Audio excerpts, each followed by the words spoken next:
Welcome back to എല്ലാവർക്കും Malabar magic കിച്ചണിലേക്ക് സ്വാഗതം. ഞാൻ മലബാർ മാജിക് കിച്ചണിലെ സൗമ്യയാണ്. ഇന്ന് ഞാൻ ഉണ്ടാക്കാൻ പോകുന്ന റെസിപ്പി എന്ന് പറയുന്നത് പഴംപൊരിയാണ്. പഴംപൊരി എങ്ങനെ പെർഫെക്റ്റ് ആയിട്ട് ഉണ്ടാക്കാം എന്ന് നോക്കാം. ആദ്യമായി അതിന് വേണ്ട 250 മില്ലി മൈദയാണ്. അതിനുശേഷം അതിലേക്ക് പഞ്ചസാര ആഡ് ചെയ്യുക. അതിനുശേഷം ഒരു എഗ്ഗ്, അതായത് നോർമൽ ടെമ്പറേച്ചറിലുള്ള ഒരു എഗ്ഗ് യൂസ് ചെയ്യുക. ഒരിക്കലും ഫ്രിഡ്ജിൽ വെച്ച എഗ്ഗ് മൈദയിലേക്ക് ആഡ് ചെയ്യാൻ പാടില്ല. മൈദ മാവും പഞ്ചസാരയും എല്ലാം മെൽറ്റ് ആവുന്നവരെ 10 മിനിറ്റ്, ഏകദേശം 10 മിനിറ്റ് റെസ്റ്റ് ചെയ്യാൻ വെക്കുക.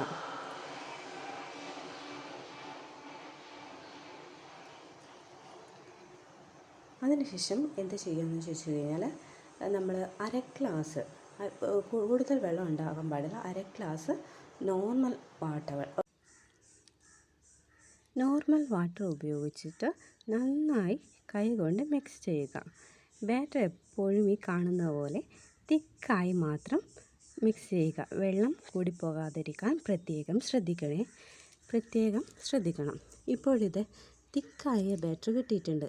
ഇതിന് ശേഷം നമ്മൾ ഒരു പാൻ ചൂടാക്കിയതിന് ശേഷം അതിൽ നമ്മൾ സൺഫ്ലവർ ഓയിൽ, അതായത് ഏത് ഓയിലും യൂസ് ചെയ്യാം, വെളിച്ചെണ്ണ യൂസ് ചെയ്യരുത്. വെളിച്ചെണ്ണ യൂസ് ചെയ്യരുതെന്ന് പറയാനുള്ള പ്രധാനപ്പെട്ട കാരണം എന്ന് പറയുന്നത് എന്താണ്? അതായത് വെളിച്ചെണ്ണ യൂസ് ചെയ്ത് കഴിഞ്ഞാൽ നമ്മൾ പഴംപൊരി നന്നായിട്ട് ഫ്ലഫി ആയിട്ട് വരികയില്ല, അതായത് നല്ലോണം മുരിഞ്ഞു വരികയില്ല. മറിച്ചിട്ട് ഒരു ഫ്ലാറ്റായിട്ട് മാത്രമേ കിടക്കുകയുള്ളൂ. അതുകൊണ്ടാണ് എപ്പോഴും പഴംപൊരി പൊരിക്കാൻ എപ്പോഴും ഓയിൽ തന്നെ വേണമെന്ന് പറയുന്നത്. അത് പ്രത്യേകം ശ്രദ്ധിക്കണം.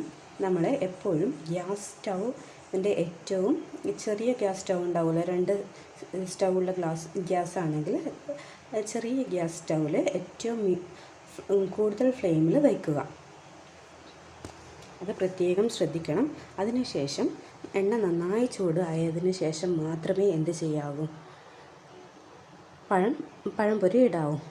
ഇപ്പം നോക്കിക്കേ, നല്ല ഫ്ലഫി ആയിട്ട് വരുന്നത് കണ്ടോ? ഇത് തന്നെയാണ് ഇതിൻ്റെ പ്രധാന ഇതെന്ന് പറയുന്നത്. എണ്ണ ചൂടായതിന് ശേഷം മാത്രം പഴംപൊരി ഇടുക. പല അമ്മമാരും പറഞ്ഞു കേട്ടിട്ടുണ്ട്, അതായത് എനിക്ക് പഴംപൊരി നന്നായിട്ട് വന്നിട്ടില്ല, ഇതായിട്ട് കുറച്ച് ഫ്ലഫി ആയിട്ടായിട്ടില്ല എന്നുള്ളതൊക്കെ. ഇതിന് പ്രധാന കാരണം എന്ന് പറയുന്നത് ഇത് തന്നെയാണ്. അതായത് മുട്ട എന്ന് പറയുന്നത് നോർമൽ ടെമ്പറേച്ചറിൽ എടുക്കുക, അതേപോലെ എണ്ണ ചൂടായതിന് ശേഷം മാത്രം മാത്രമേ പഴംപൊരി ഇടാവൂ എന്നുള്ളതാണ് ഇതിൻ്റെ പ്രധാന ഇതെന്ന് പറയുന്നത്.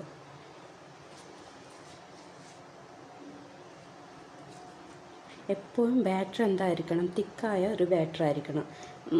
മറിച്ചിട്ട് നോർമൽ ഒരു വെള്ളം പോലത്തെ ഒരു ഇതായിരിക്കാൻ പാടില്ല, വെള്ളം പോലത്തെ ഒരു ഫോം ആയിരിക്കാൻ പാടില്ല. എപ്പോഴും നമ്മൾ ദോശമാവിനേക്കാൾ കൂടുതൽ തിക്നെസ് ഉള്ള ഒരു ബാറ്റർ ആയിരിക്കണം പഴംപൊരിക്ക് വേണ്ടത്.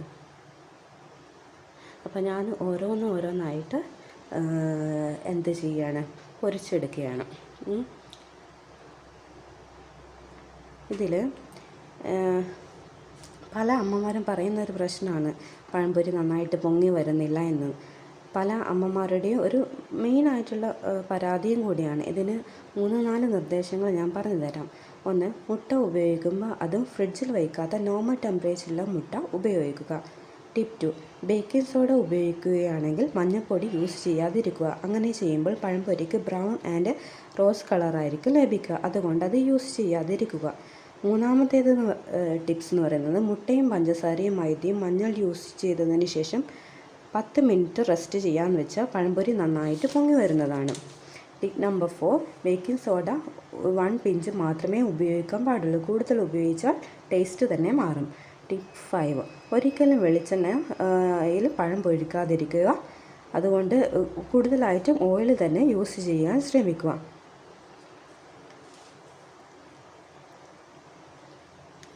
ഇതിനുശേഷം ഞാനൊരു കട്ടൻ ചായയാണ് ഉണ്ടാക്കുന്നത്. പഴംപൊരി മാത്രം മതിയില്ലല്ലോ, മലബാറിൻ്റെ സ്വന്തം കട്ടൻ ചായയും കൂടി വേണ്ടേ, എങ്കിലേ ഒരു വൈകുന്നേരം ഉഷാറാവുകയുള്ളൂ.